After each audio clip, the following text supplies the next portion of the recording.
दोस्तों नमस्कार। शशिकांत के चैनल इन्फॉर्मेटिव स्टोरी में आपका स्वागत है। आज की कहानी का शीर्षक है पिता की शिक्षा। जी हाँ, पिता का शिक्षा उसके संतान के जीवन में क्या रोल प्ले करता है, क्या मायने रखता है, यह इस कहानी से विदित है। तो इसे सुनिए और आनंद लीजिए। तो आइए सीधा कहानी पे आते हैं।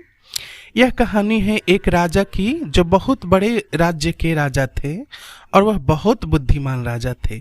आसपास के छोटे बड़े राज्यों के राजा उनसे अपनी किसी समस्या का हल पूछने के लिए आते थे और वह अपने राज्य की जनता में बहुत लोकप्रिय हो चुके थे।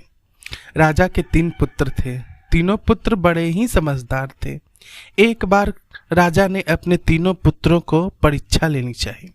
इनमें से कोई अगला राज्य के राजा बनने के लिए काबिल है या नहीं, यह राजा ने अपने पुत्रों को परीक्षा के जरिए जानना चाहा पुत्रों से। तो तीनों को अपने पास बुलाया और कहा कि उसे किसी एक पेड़ को ढूंढना है और उसके बारे में सही जानकारी बतानी होगी कि पेड़ कैसा था, तुमने पेड़ को क्या देखा पेड़ में, इत्यादि पेड़ के बारे में अन्य जानकारियाँ। और तीनों को एक शर्त भी दे दी कि तुम्हें यह पेड़ 4-4 महीने के अंतराल में देखकर आना होगा। राजा ने आखिर में उस पेड़ का नाम भी बता दिया जो उसके राज्य में केवल एक ही पेड़ था। वह पेड़ नाशपाती का था। तब तीनों लड़कों में सबसे पहले बड़ा लड़का उस नाशपाती के पेड़ को ढूंढने के लिए चल दिया। वह पेड़ राज्य में एक ही था, इसलिए पेड़ को ढूंढने में काफ़ी समय लगा।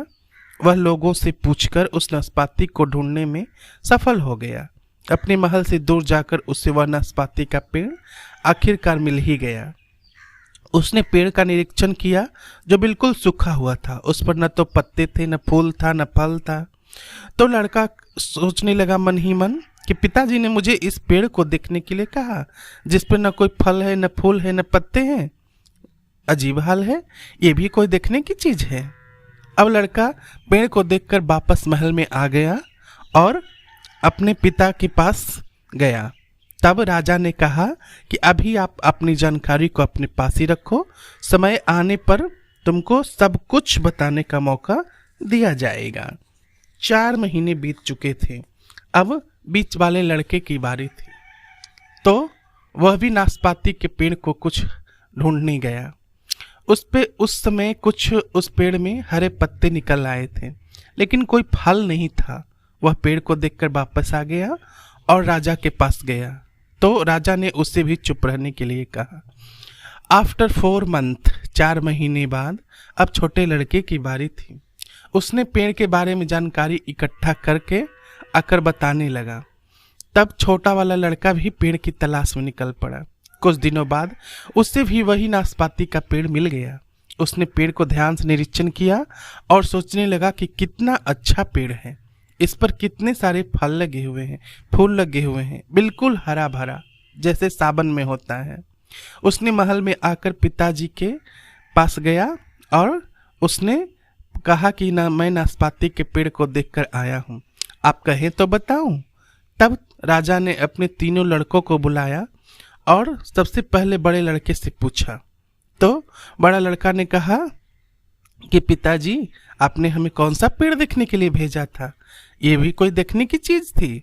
ना उसमें फूल थे, न फल थे, न पत्ते थे, कुछ भी नहीं थे। तभी बीच वाले लड़के ने बोल दिया कि नहीं, ऐसा नहीं था, आप झूठ बोल रहे हैं। उस पेड़ में हरे पत्ते थे, लेकिन हाँ, कोई फल फूल नहीं था। इतना सुनकर छोटे वाले लड़के ने कहा कि आप दोनों ही झूठ बोल रहे हैं। उस पेड़ पर पत्ते भी थे और फल भी थे और फूल भी थे। वह बहुत ही अच्छा हरा भरा पेड़ था। उस पर बहुत सारे फल लगे हुए थे। अब तीनों पुत्रों में इस बारे में लेकर मतभेद हो गया और तीनों आपस में ही बहस करने लगे। बाकी राज दरबारियों ने सोचा कि कैसा राजा है, अपने तीनों लड़कों में ही फूट डलवा दिया एक पेड़ के कारण। तब राजा ने तीनों को अब उस शांत रहने के लिए कहा और एक बात उनसे बताया कि हमें ऐसा करने के पीछे कारण ये था कि आपको 3 बातें समझानी थी हमें। आप तीनों ने 4-4 महीने के अंतराल में उस पेड़ को देखा। जब पहला वाला गया तो वो पेड़ बिल्कुल सूखा था, उसमें न पत्ते थे, न फूल थे, न फल थे। जब दूसरा वाला गया 4 महीने बाद तो उसमें कुछ हरे पत्ते आ गए, और जब तीसरा वाला गया तो उस समय पेड़ अपने पूर्णता अस्तित्व में आ गया था और उसमें फल, फूल, पत्ते सभी कुछ थे। इतना कहकर राजा ने कहा कि मैं तुम्हें 3 बातें समझाना चाहता हूँ। पहला, कि कभी भी किसी को एक बार देखकर जज नहीं करना चाहिए। हो सकता है कि उसका समय खराब चल रहा हो और वक्त सही आते ही सब कुछ ठीक ठाक हो जाए। जैसे पेड़ पर पहले कुछ भी नहीं था और वक्त आने पर उसमें पत्ते भी आए और फल भी लगा। दूसरा, किसी बात पर भी, चाहे वो इंसान हो या कोई चीज़, तब तक फैसला न लेने जब तक कि आपको उसके बारे में संपूर्ण जानकारी न हो। तीसरा, जो सबसे महत्वपूर्ण बात है, कि पेड़ की तरह ही इंसान भी हर समय एक जैसा नहीं होता। जैसे पेड़ पतझड़ में सूख जाता है और सावन आते ही हरा भरा हो जाता है और समय आने पर फल भी देता है, उसी प्रकार इंसान के जीवन में भी उतार चढ़ाव आते रहते हैं। कभी परेशानी, कभी दुख, तो कभी सुख भी आता है। इसलिए परिस्थिति के कारण किसी को कुछ भी बुरा भला कहना अच्छा नहीं होता। तब तीनों लड़के समझ गए कि पिताजी उनकी परीक्षा ले रहे थे। इसके बाद राजा ने तीनों को विदा किया और बाकी दरबारियों को भी विदा किया।